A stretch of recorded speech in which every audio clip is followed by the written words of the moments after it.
personal breakthrough in my own yoga practice, which is the press handstand.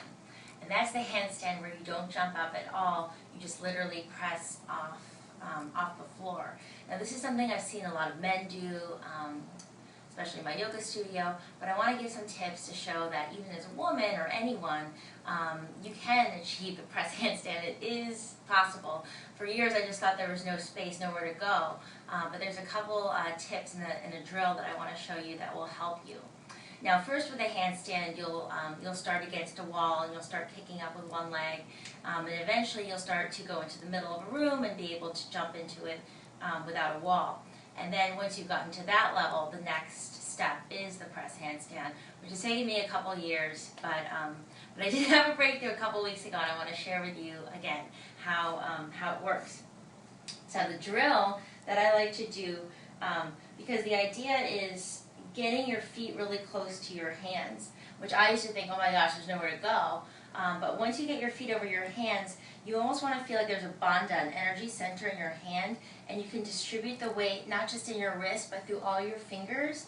And the other big thing is finding thoracic back bend, which is really, really important, and pushing your weight forward.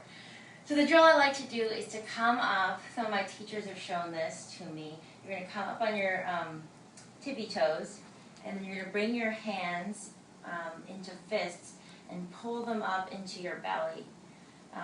Part of press handstand is your belly, but the other part is also your hamstrings, and again, just shifting the weight, finding that back. So I'm just already feeling a lift as I come down. Then I put my hands right near my feet.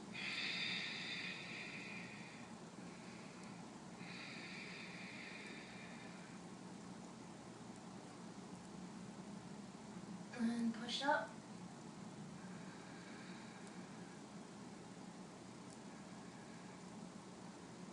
Now once you're up, it's nice to work the down. So come down as slow as you can.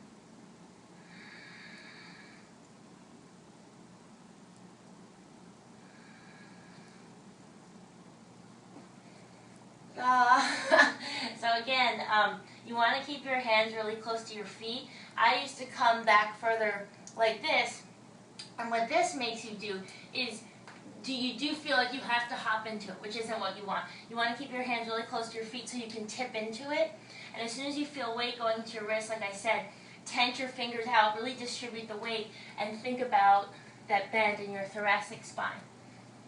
So I hope that helps. The press-up handstand definitely is possible. Just work on it and practice it at home or in class. Namaste.